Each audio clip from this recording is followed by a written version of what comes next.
নমস্কার বন্ধুরা, তোমাদের গোপিকা চ্যানেলে আরও একবার ওয়েলকাম। আজকে আমি বানাতে চলেছি মটর পনির রেসিপি, একদম রেস্টুরেন্ট স্টাইলে। আমি জানি তোমরা সবাই জানো মটর পনির রেসিপি খুবই সহজ একটা রান্না, তো সবার বাড়িতেই হয়ে থাকে সব সময়।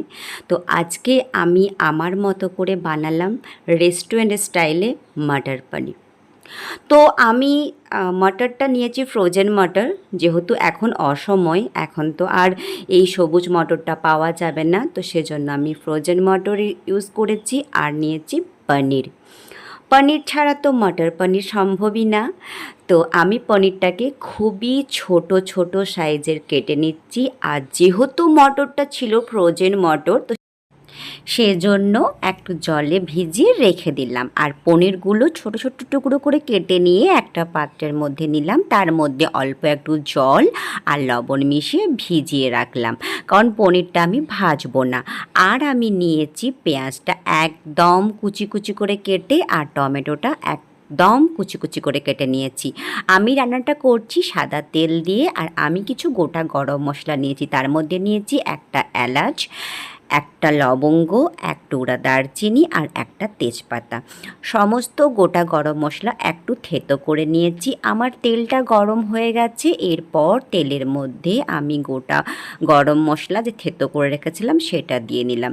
দিয়ে নেবার পর একটু ভালো করে নাড়াচাড়া করে নিলাম, যতক্ষণ না গোটা গরম মশলার সুন্দর একটা গন্ধ বের হচ্ছে।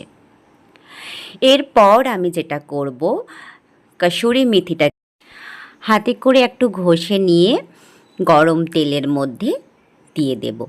এতে একটা সুন্দর গন্ধ বের হয়, আর স্বাদটাকেও কিন্তু বেশ ভালো করে তুলবে। তো কসুরি মেথিটা দেবার পর এরপর আমি মিশিয়ে দিচ্ছি একদম কুচি করে রাখা পেঁয়াজ। পেঁয়াজটাকে দিয়েও একটু গোল্ডেন ব্রাউন কালার করে ভালো করে ভেজে নিতে হবে।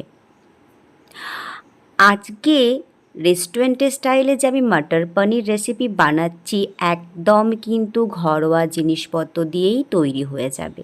এর জন্য এক্সট্রা কোনো কিছু লাগবে না, খেতেও কিন্তু দুর্দান্ত হয়। আর মিশিয়ে দিচ্ছি 2 চামচের মতো আদা রসুনের পেস্ট। আদা রসুনের পেস্টটাকে দিয়েও আবারও 2 মিনিটের মতো নাড়াচাড়া করে নিলাম। এরপর ভালো করে যখন দেখব তেল বেরিয়ে এসছে, সে সময় আমি যে কুচি করেছিলাম টমেটোটা, সে টমেটোটাও আমি এর মধ্যে মিশিয়ে দিলাম। আমি এখানে 2টো পেঁয়াজ ইউজ করেছি আর একটা টমেটো ব্যবহার করেছি। এবারে টমেটোটাও ভালো করে কষিয়ে নেবার পর অল্প একটু জল দিলাম, যাতে নিচে লেগে না যায়। এরপর এক এক করে মিশিয়ে দেব গুঁড়ো মশলা। হাফ চামচের মতো দিলাম হলুদ গুঁড়ো, হাফ চামচের মতো জিরে গুঁড়ো, আর দিচ্ছি 1 চামচের মতো কাশ্মীরি লঙ্কার গুঁড়ো। তো সমস্ত কিছু গুঁড়ো মশলা আমার ব্যবহার করা হয়ে গেছে। এরপর ভালো করে আবারও সমস্ত কিছু মিশিয়ে নেব। এভাবে করে আমি কষিয়েছিলাম প্রায় 7 মিনিট ধরে। অল্প করে জল দিয়েছি আর কষিয়েছি ভালো করে 7 মিনিট ধরে। আমার দেখো কষানো হয়ে গেছে ভালো করে, একদম তেল বেরিয়েও এসছে, কালারটাও খুব সুন্দর এসছে। এরপর আমি মিশিয়ে দেব এর মধ্যে আমি যে মটরটাকে ভিজিয়ে রেখেছিলাম জল দিয়ে, সেই মটরটাকে জল ছেঁকে ছেঁকে তুলে নিয়ে মিশিয়ে দিচ্ছি মশলার মধ্যে। মটরটাকে কিন্তু আমি আরেকবার ধুয়েও নিয়েছিলাম। তো এভাবে করে আমি মিশিয়ে দিচ্ছি মশলার মধ্যে। মশলার মধ্যে দেওয়ার পর ভালো করে আবারও 3-4 মিনিট ধরে আমি কিন্তু কষিয়ে নিয়েছিলাম। রান্না যত কষিয়ে কষিয়ে করবে, স্বাদ কিন্তু ততটাই বেড়ে যায়। আর কালারটা কিন্তু খুবই সুন্দর এসছিল।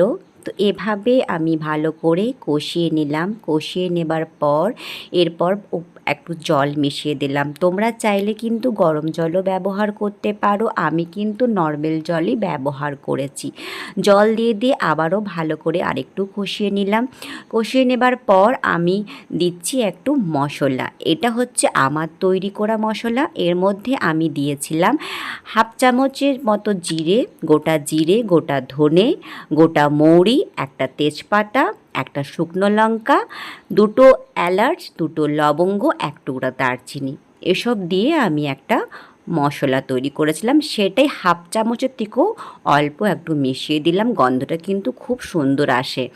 আর দিলাম জল দিয়ে আবারও আরেকবার ভালো করে কষিয়ে নিচ্ছি।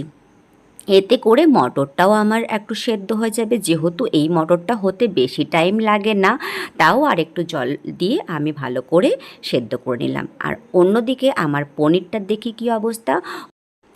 এভাবে করে পনির যদি ভিজিয়ে রাখা হয় লবণ দিয়ে আর জল দিয়ে, তাহলে কিন্তু পনির খুব নরম হয়।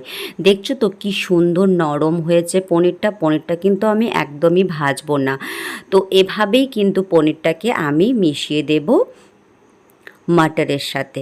তো মটরটাও আমার একদমই রেডি হয়ে গেছে। এর মধ্যে আমি পনিরটাকে মিশিয়ে দিচ্ছি। তো যেসব নতুন বন্ধুরা আমার ভিডিওটা দেখছো, তোমাদের কাছে অনুরোধ রইল আমার চ্যানেলটাকে অবশ্যই সাবস্ক্রাইব করে দেবে।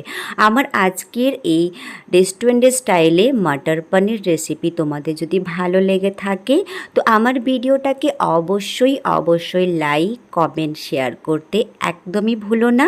আর আমি কিন্তু মটর দিয়ে আর পনির দিয়ে ভালো করে আবারও 3 থেকে 4 মিনিট ভালো করে নাড়াচাড়া করে নেব।